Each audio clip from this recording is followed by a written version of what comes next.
Hey, how's it going, everybody? It's your boy, Delightful Kissboy, and today is my last day at Google. Now, I'm technically still employed until, Sunday for payroll purposes, but I'm pretty much, unemployed at this point. And I just want to talk about it. I want to talk about my last day a little bit. It wasn't, super eventful, but, I had some emotions, and just kind of my career and just whatever I can really think of to yap about because I don't know. I just felt like doing it. Why not? Who cares? But yeah, last day it was a little bit bittersweet. I drove up to the office. I dropped off all my stuff that I had from the company and turned in my badge.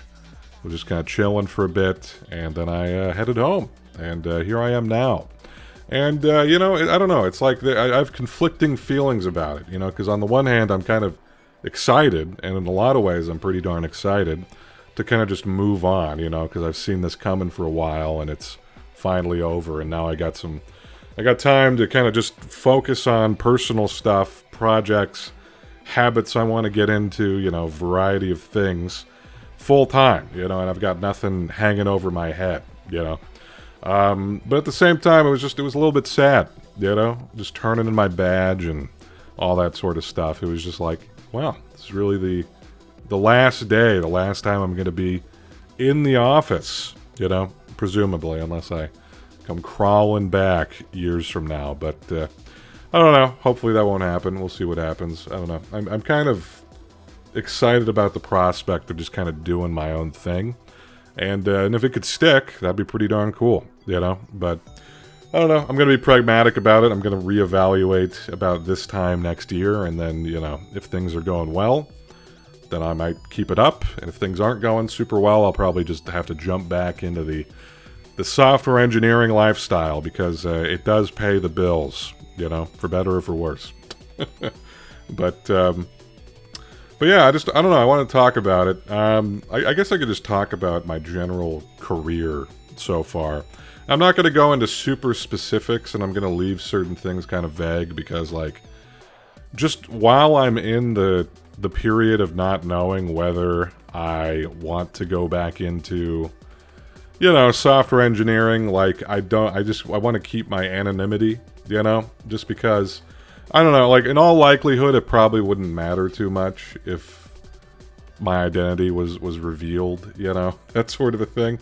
But, I don't know, if people look up my name when I'm, trying to apply for a job, and they find my channel called Delightful Kissboy, where I swear like a sailor and tell people to shove their heads up their asses and things like that. I just think it would be probably better to have that off the books. You know what I mean? I don't know. Personally, that's where I'm at. And so I'm going to try to stay anonymous for a while. So a lot of details aren't going to be divulged. There you go. That's just that's my stance on it. All right.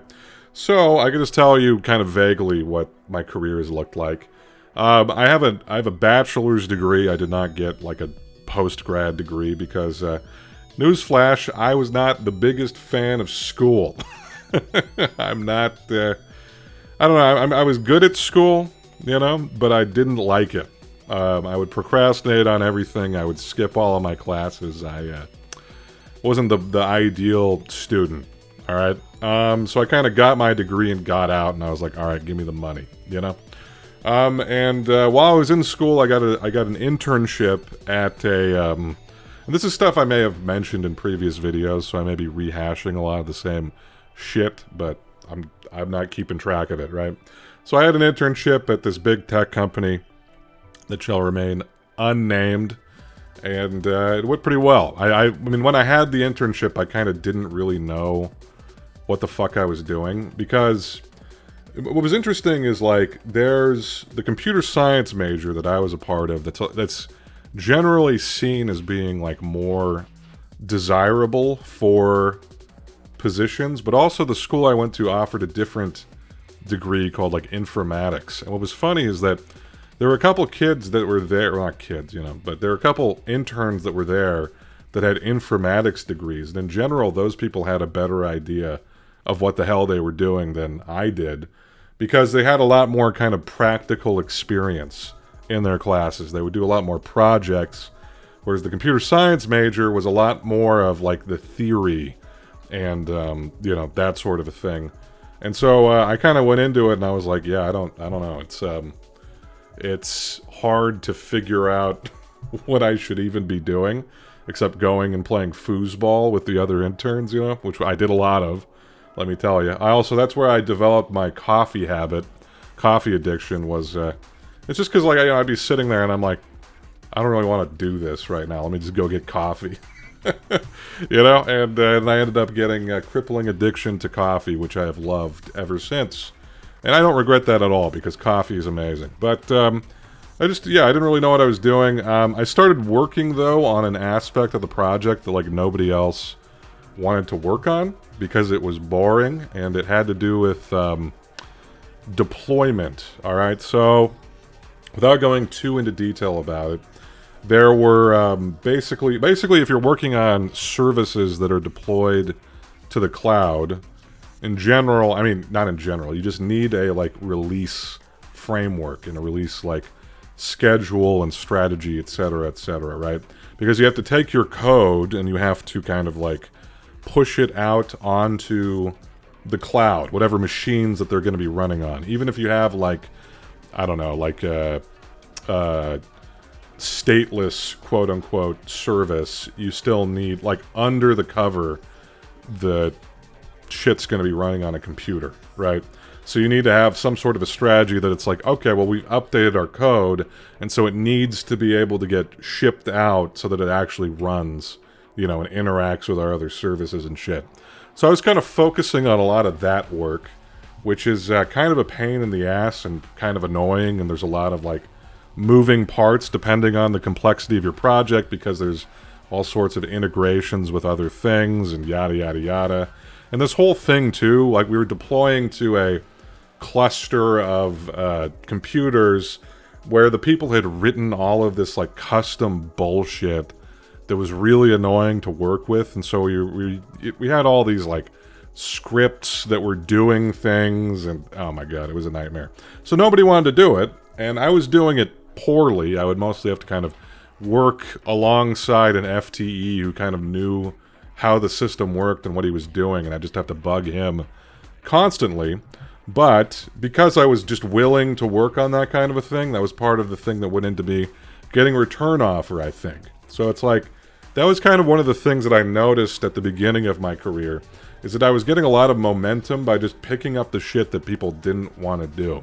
And that was working well for me, because I was kind of progressing quickly, you know. So I got the return offer, went back. There was probably about a period of, like, a month or two where I just, you know, I had no idea what the fuck was going on, because I'd returned, and it was the same manager that I had when I was an intern, but he was on his way out, and there had been this, like, reorg, and he was pissed about it, and so he went off to a different company.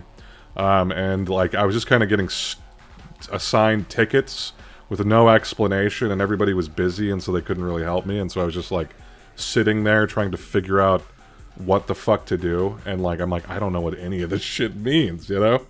And so that was a little intimidating, but then I got switched to a different team, and, like, because my manager had left, and so a lot of the people that were on my team kind of got reorged into other groups, and that kind of a thing.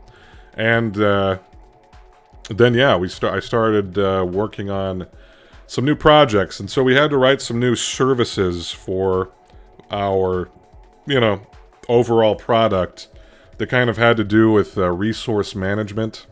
And so I was working on a lot of that kind of stuff, and working on these, like, outside projects and kind of building these services from the ground up. But what came in handy was that nobody else on the team knew how to do any of the deployment stuff. But I had done a good amount of that stuff when I was an intern. And once again, nobody wanted to do it. So I was kind of in charge of doing all of that shit. And then they saw, okay, well, this guy kind of knows what he's doing with this. And they kept giving me more stuff. And overall, I had, like, a very large hand in the design of the overall service, right? Because, like, the deployment and the release stuff kind of touches all of these different components. And you have to have, like, an understanding of the the whole thing to a certain extent, because you have to understand all the outside dependencies and yada yada yada. I'm not going to bore you with the details, but yeah, I basically had a lot of ownership over the service. I was able to do a lot of stuff with it, and at this time, I was working a lot. All right, it was early on in my career. I was fresh. I was up and at 'em, you know, and I was putting in the hours. Let me tell you, and so made a lot of progress very quickly. Was getting promoted, you know, that sort of shit. And then things were going pretty well, and then COVID hit. And that kind of slowed my my roll a little bit. I was not as motivated to work when everybody was in a pandemic, you know. And so that I kind of took a hit on productivity there, but it was overall still going pretty well until my house got hit by a tree. And then things kind of plummeted there because I was having to deal with insurance for a year, and it was just it was one of the worst years of my life. It was great. But overall, I mean, it was still going okay. But the one thing that ended up happening, though, was that this team I was on, we just ended up getting into life, what's it called? Why am I not thinking of the right word right now? Like live site hell. What is it? I mean, just dealing with customer escalations and tickets and things like that. Because we were doing this like resource management stuff on the cloud, but a lot of the underlying services that we were using were like unreliable at the scale that we were using them. And so sometimes things would just stop working, and it wasn't like our fault, even though we were the ones kind of coordinating. I mean, sometimes it was our fault, but like most of the time it was the underlying services, but we would still get looped into the call because we were like the subject matter experts on the underlying services from our organization. And then we'd have to loop all those people in to take a look at it, and we'd have to kind of like tell them, you know, what resources to look at, because we had our own metadata and then they had their own metadata, and we'd have to like join the two, and it was always just a big fucking pain in the ass. And I would be getting woken up at all hours of the night because we had this this schedule, right, where you're kind of on call for a week, and I think it was about once every 5 or 6 weeks I would have to be on call for the week, and it was just like getting no fucking sleep for the entire time. I remember I'd make these, you know, I'd bring up like an Excel spreadsheet, and I'd copy and paste everything to that spreadsheet, and I'd just have to be like going down this huge list of tickets. And it was just like constantly putting out fires all the time, and it was just really draining, especially during the period of time where I was like, you know, not living in my home and having to deal with insurance. And it was just, I was getting very burnt out very quick, and so I was looking for an escape hatch from that position. And so I ended up, you know, applying for Google. And this was interesting because I had applied for Google earlier while I was at this original tech company, and they had just kind of outright denied my application. I don't know, you know, why exactly. You know, I think my resume was like fine. But in general, I think like they used to, Google at that time was a lot pickier, all right, with who they hire. They preferred people who were like, had post-grad degrees, you know, that sort of thing, like master's degrees, PhDs, etc., etc. And I think that they saw that I had my measly bachelor's degree, and they were like, fuck this guy, you know. But what ended up happening was they actually reached out to me. This was still during COVID. A recruiter did. And I was like, yeah, sure, why not? Because I was like already tired of, I was getting burnt out on the position that I'd been in. I'd been in that position for a number of years. It was time to move on, and I was like, all right, yeah, let's do it. I mean, I've always wanted to work at Google. And what was kind of interesting about it was like, I thought it was kind of a long shot. I don't know, just because I'd been outright denied earlier, but I was like, yeah, fuck it, let's go for it. And the entire time that I was kind of in my career, I'd kind of, I guess, been picturing in my mind like Google being the end goal, you know, something to work towards. It kind of had this mystique about it. It'd always been like famously hard to get into, supposedly, you know. There'd been like that fucking movie The Intern that I'd seen with Vince Vaughn that was terrible, that had to do with being an intern at Google, and it was always just this this mysterious entity that I wanted to be a part of, mostly because of the exclusivity of it, right? You know, I was like, oh, that sounds like a hard thing to do, get a job at Google. So I want to go do that, and that's kind of going to be my end goal. And so they reach out, and I'm like, hell yeah, let's do it. And so I interviewed, did pretty well at the interview, got hired, and the rest is history. Now, I think that they had a big, like, hiring, like, period during the tail end of COVID, where all of these big tech companies were kind of, like, over hiring, and it was like this big competition to grab onto as many employees as they could all at once for whatever reason.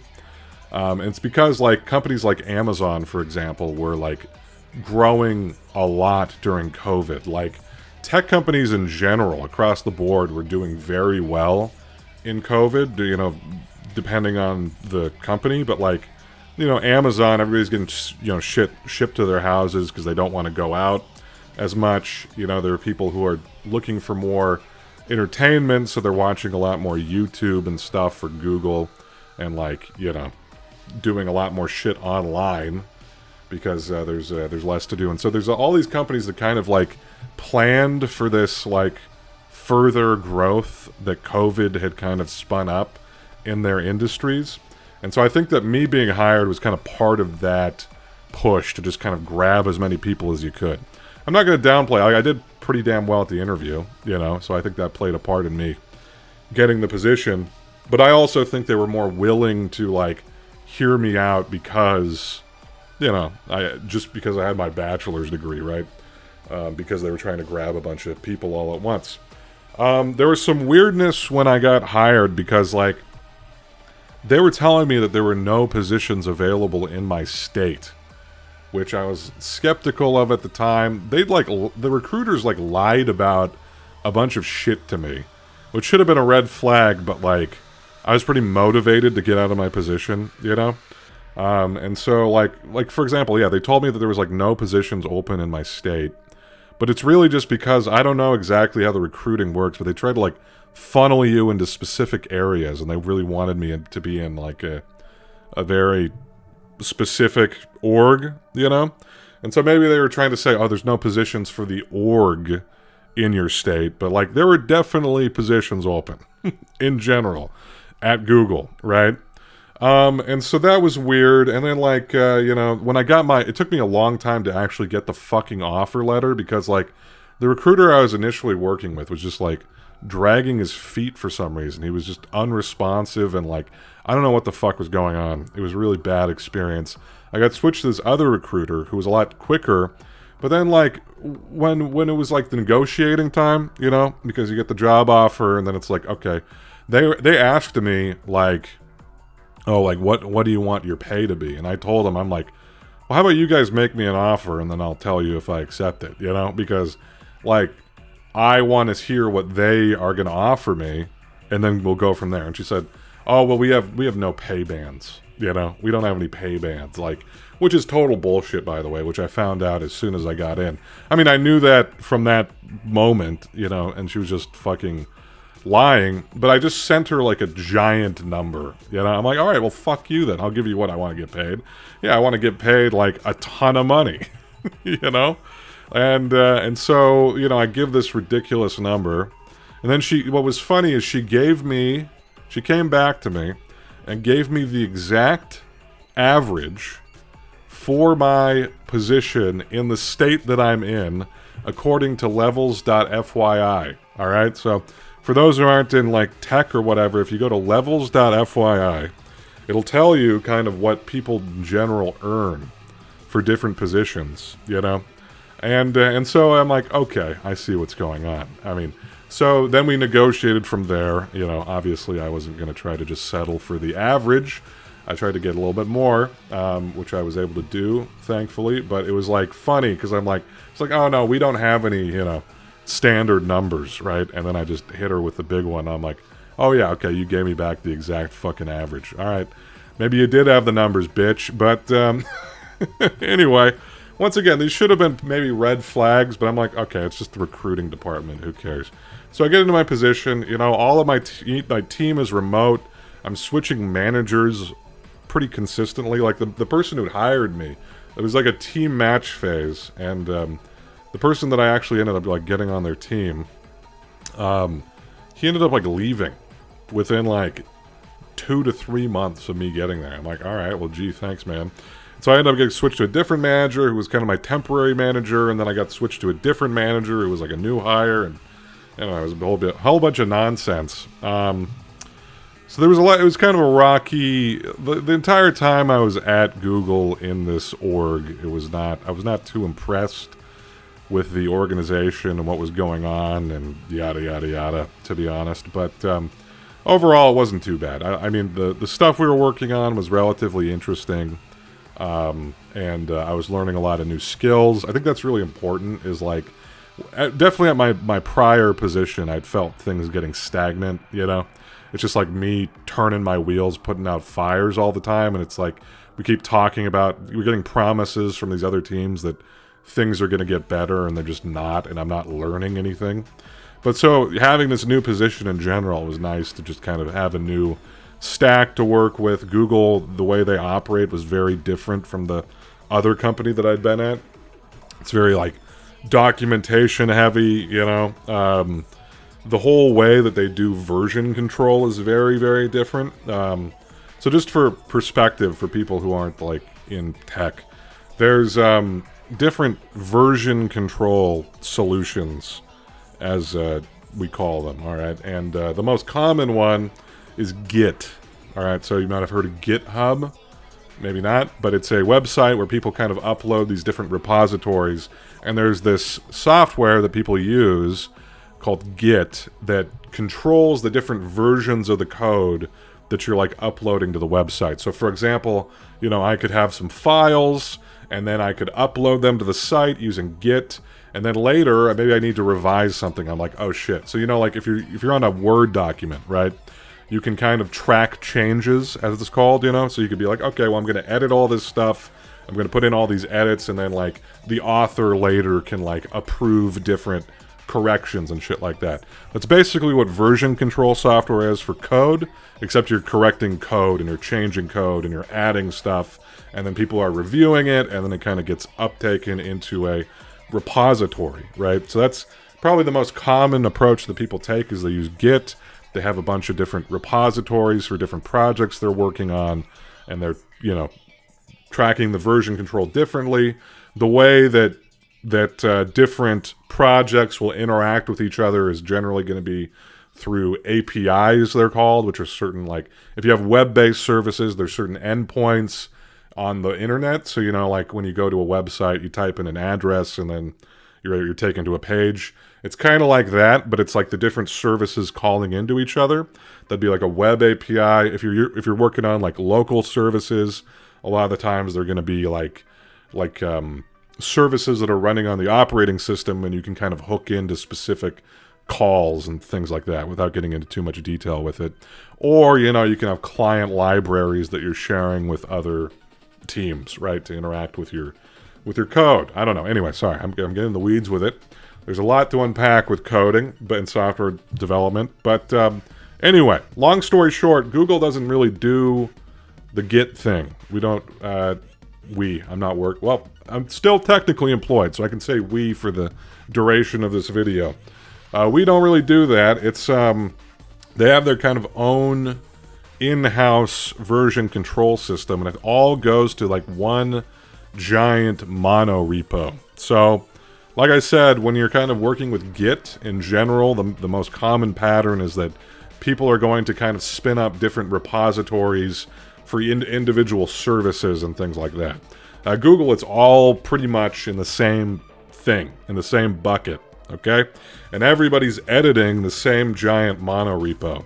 And, excuse me, they have their own, like, version control system that handles a lot of these conflicts. And the advantages that you get is that integrating different services is generally a lot more seamless. So, like, what would end up happening when you have a bunch of different repos is that if somebody needed to, like, update a service, for example, they would, like, update the service, and then other people would have to maybe uptake a new client or update their contracts, and you'd have a lot of, like, versioning issues between different components, right?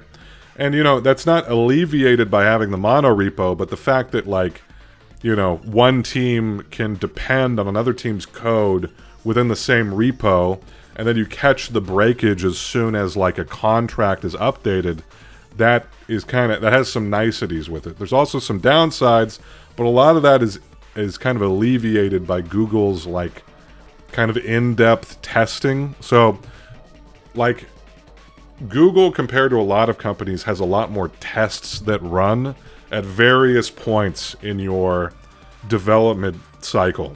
So there'll be, like, all these tests that are running in the cloud, because most of Google's shit is cloud hosted. So, like, the IDE, for example, that I was using, it's all, like, I would access it through a web browser most of the time. And if I wasn't, it would just kind of be a proxy for the web app, right? And so it's all cloud hosted. And so there's, like, kind of this integration that's happening between all these different systems, like the build system, the test systems, and yada, yada, yada. Anyway, so I'm getting in the weeds with it, but the long story short is that Google did things very differently than what I was used to. And so I'm learning all this new stuff, and I was pretty impressed with what was going on there. I was skeptical at first. I'm like, how can you have everything in a fucking mono repo, you know? And just learning, like, the new kind of design process that was at Google. It was a lot more formalized, you know? Where everybody's kind of writing documentation for, like, everything. For better or for worse, all right? I think that sometimes it's a little bit overdone. And most of the incentives for doing it are the fact that you link to them in, like, promo packages. So if you're trying to go for a promotion, you can link to all the different documents you wrote, you know, that you're an author on. And so it's kind of a dick-wagging contest in that way. But it does help. It does help, and Google has a lot of, like, integrated search services, like, that are really good. So if you, like, write a document and you're sharing it with your org, there were, like, internal search tools that would be able to kind of index what you've written, and you could just search it up, and it was all really nice. And so finding information was way better at Google than the prior place that I'd been at. So it was all really cool. It was all really cool. Enjoyed a lot of that stuff. I was learning. I was having a pretty good time with. There were definitely problems with the developer experience at Google as well, but it's whatever. I've already talked too much about this shit. Yeah,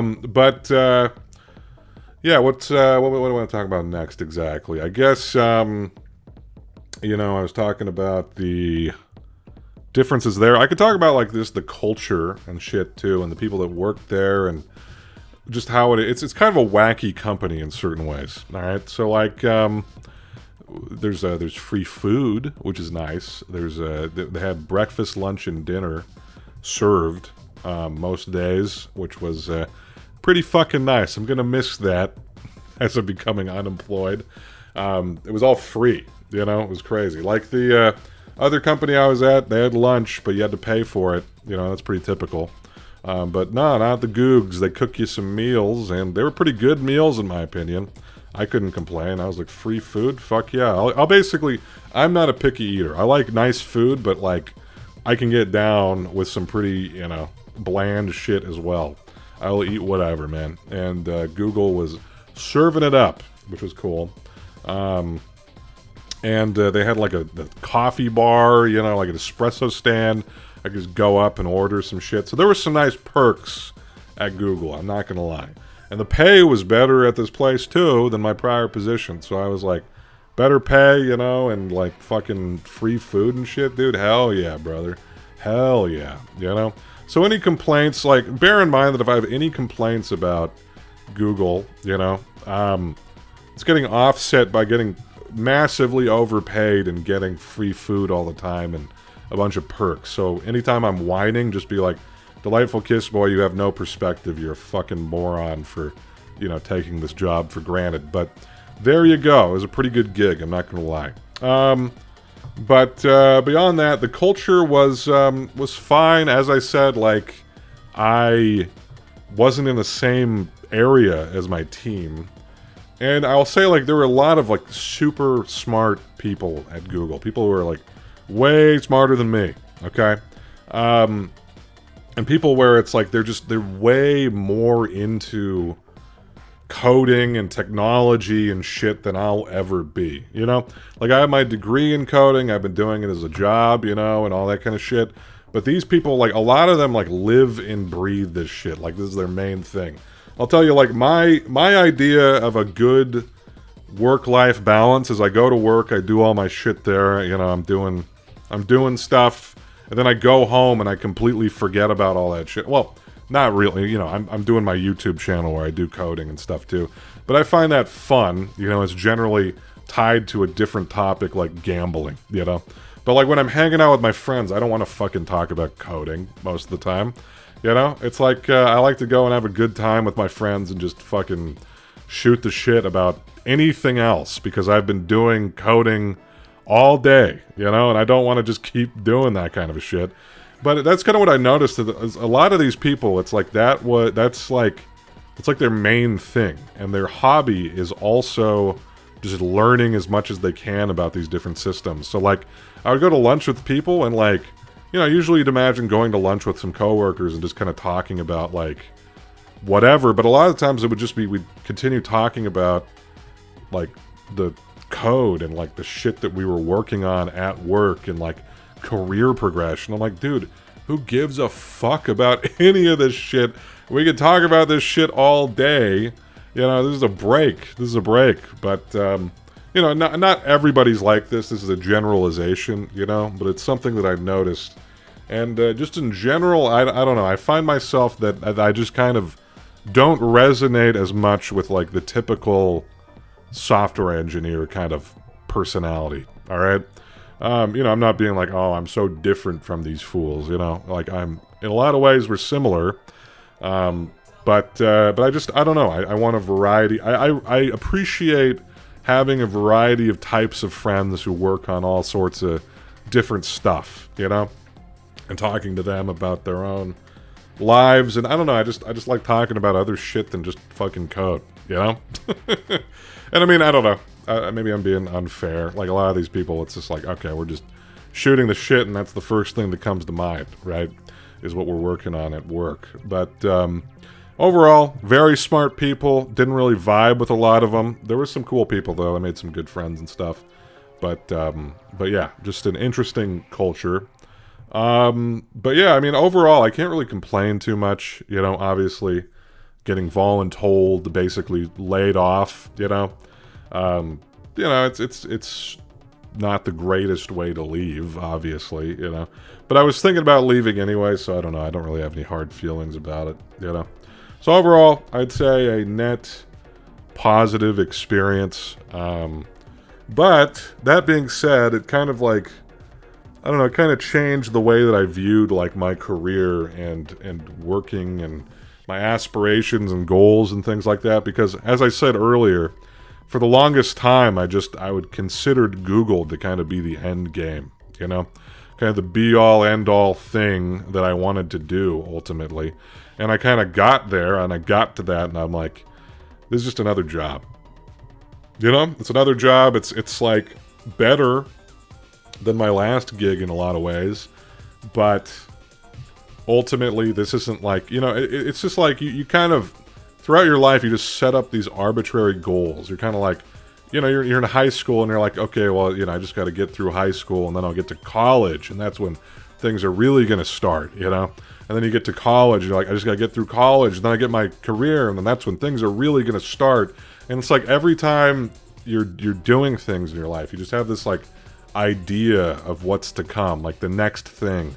And you kind of get there, and then you're like, okay, well, I'm here, now what? You know? It's like people call it with like, you know, it's the same kind of thing when you're buying stuff. You're spending money on shit that you don't need or whatever. I guess they call it the hedonic treadmill or whatever, where you're essentially, you want something, you get something, and then you want something else, you know? Because as soon as you have it, it's no longer that interesting to you, because it's just your day-to-day now, you know? And it was the same kind of thing that happened to me with Google, you know? I was like, all right, well, I'm here, and it's cool, but what's next? What's next, you know? And I suspect that no matter what I do, I will always feel like that, you know?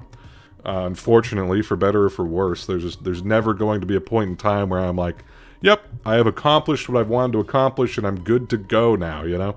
But that's just the nature of being human, I think, right? But really, I think it just kind of put into perspective that's like, maybe I don't need to put so much weight on my career as being like the way that I kind of like identify, you know? Like, I don't need to be the Google guy. It's like I can just kind of do things that I like and I find interesting, and even if I don't, you know, make as much money as I would at Google, you know, maybe it'll be more fulfilling and cooler. And I mean, that's kind of the thing. It's just like the stuff I've been doing on YouTube, you know, a lot of it's just kind of silly, fun, throwaway videos or whatever. But I have a lot of fun doing it, and I end up like being... it feels more fulfilling to me, and just having the people to interact with that see the stuff, and just, I don't know, it's more fun, it's more interesting, and it's like, I want to kind of get back into like more creative work. Because like when I was a kid, all the shit that I enjoyed doing and that I wanted to do, like when I was in like 5th grade, I was really into like animation. You know, I thought it was really cool. I wasn't good at it, you know. I was like 12 years old, you know. And also, I'm just not very, like, I've never really been that great visually in terms of like, I can't really visualize shit in my head very well, and it's really hard for me to like draw and like do any kind of shit like that. You know, I'm sure if I think, you know, it's just like anything else, like you could kind of work on it, but it doesn't come naturally to me, is the point. And I didn't really kind of pursue it too much. But I was like learning, you know, Blender at the time and yada yada yada, shit like that. But it was always like, I enjoyed doing it because it was like creative, and it was kind of an expression of my own creativity. And then, like, you know, I found coding, and I really enjoyed coding and working on these different projects and stuff like that. And then, you know, I was working at these different companies, and I was good at coding, you know. I was pretty good at my job. But it's not that creatively fulfilling, you know. And I'm kind of wanting to get back to that creative fulfillment. Not that, like, you know, my videos are the most creative things imaginable. I mean, a lot of the time I'm just kind of, like, going over math and shit, but it feels more creative. You know, I'm putting my own personality, my own spin into shit. And so, I don't know, I want to give that a try for a while, you know. I'm sure that even if I get to the point where I'm like, oh man, I have like 100,000 subs, and then, you know, like more than that even, maybe, it's going to be the same thing where I'm like, if I could only get 100,000 subs, it'll be so cool. And then I'll get to 100,000 subs, and I'll be like, if I could only get to 200,000 subs, it'll be so cool, you know? It's a never-ending thing, right? And so that's why I'm kind of trying not to focus so much on the numbers. But still, I don't know. I think I'll give it a try for a bit, see what becomes of it, if I continue to enjoy it, if I can kind of turn it into a living at some point. That'd be kind of cool. That'd be kind of cool. Why not? Why not give it a whirl? You know what I mean? But that being said, you know, I want to just really kind of try to do it like earnestly, focusing on the things that I want to focus on. Because at the end of the day, like I'm not gonna lie, like from the time that I've been in tech, I'm a very frugal person, all right, and I got lucky with investments, right? So I don't spend a lot of money. And I kind of got lucky on certain things, and I have come out of the time that I've been in tech pretty fortunate, is what I will say. And so I have some runway to be able to kind of have the opportunity to work on shit that I want to work on without necessarily needing to worry about money too much, which is a blessing, and I'm really excited for it. I'm very grateful for that. And so, but at the same time, if I could prove to myself that I can do this stuff that I love doing and also have it be kind of a sustainable business sort of thing, you know, then it'd be a lot more secure in what I'm doing, and I wouldn't feel as much of a need to potentially jump back into the workforce. But we'll see. We'll see. I'm trying to avoid doing... like focusing so much on the money, and like trying not to do things that would like, you know, I don't know. I don't think there's anything wrong with having like a Patreon or taking donations or anything like that. I just, at this point, I don't need it, and I would prefer to avoid doing it. I would love if I could just get to the point where like ad revenue is completely sustaining me. You know, like I'd consider potentially doing sponsorships. Like there have been people that are, or companies that have reached out to me, if a couple of them. You know, most of the time I'm not a very big YouTuber, so they're not offering to pay much, and a lot of them are just gambling fucking companies, and I'm like, no, I'm not going to promote gambling companies on my channel where I'm talking about how fucking stupid gambling is, you know? But you know, if there's like some good sponsorship opportunities, then maybe, you know? But I'm not super worried about it right now. I just kind of want to focus on creating stuff that I'm proud of, that I like making, that I have fun making, you know? And we'll see what comes of it. So, I don't know. I don't know if any of this shit was coherent or made for an interesting video. I think I kind of dived too deep into the work that I was doing at some of these companies, and that might have been boring. But let me know what you think, you know? In any case, little yap sesh, just a little contemplative post-Google clarity moment. And there you go. I've Googled all over myself, and I am seeing clearly now. But let me know what you think. Just feedback in general, whatever. I mean, I don't know. I don't really know what to talk about at this point. So I think I'll probably just wrap it up here. All right. Thank you all for listening. Bye-bye.